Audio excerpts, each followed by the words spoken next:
Napravljen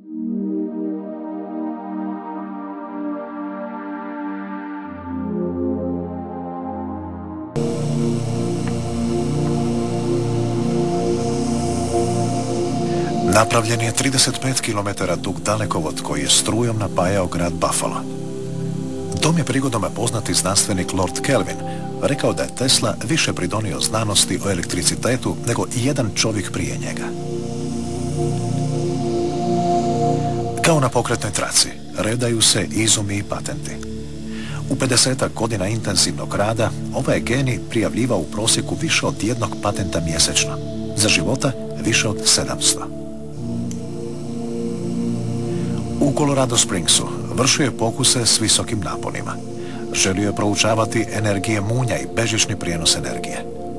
Proizveo je napon od tada nevjerojatnih 12 milijuna volta i umjetne munje kao preteču energije koja bi se slala za industrijske potrebe. Toranj laboratorija srušen je na početku Prvog svjetskog rata zbog bojazni američke administracije da bi se Tesla kao čovjek iz Austro-Ugarske mogao njime poslužiti za slanje vijesti centralnim silama.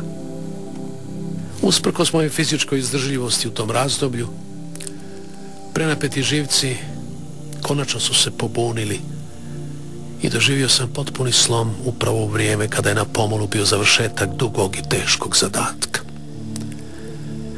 Nema sumnje da bi kasnije platio veću kaznu i vrlo vjerojatno bi moja karijera završila prije vremena da me providnost nije snabdjela obrambenim mehanizmom koji je izgleda iz godine u godinu jačao i nepogrešivo se aktivirao kada su mi snage bile na izmaku.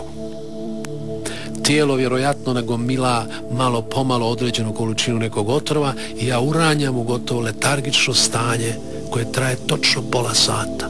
Nakon buđenja imam osjećaj da su se događaji od malo prije dogodili vrlo davno i ako pokušam nastaviti prekinuti tok misli, osjećam pravu duhovnu mučninu.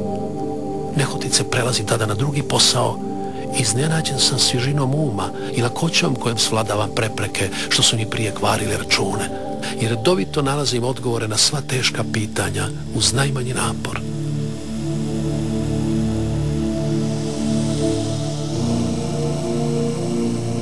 Nekoliko godina ranije Tesla je odbio dijeliti Nobelovu nagradu za fiziku s Thomasom Edisonom.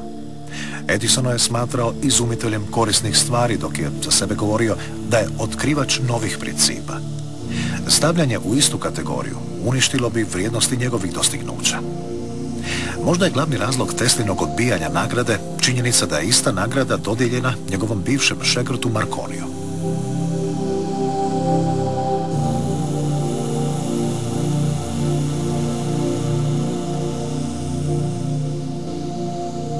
We still don't know what really happened with the situation because never given to the great scientific genius of Tesla and Edison. They gave in to some other completely, small scientists. And rumors say that Tesla refused to be nominated with Edison at that time, and therefore they didn't give him. We don't know the story about Tesla. However, 1917. Tesla received the Edison Medal, which is the greatest medal of electrical engineering in the United States, given by Institute of Electrical, IEEE we call it, Institute of Electrical and Electronic Engineers.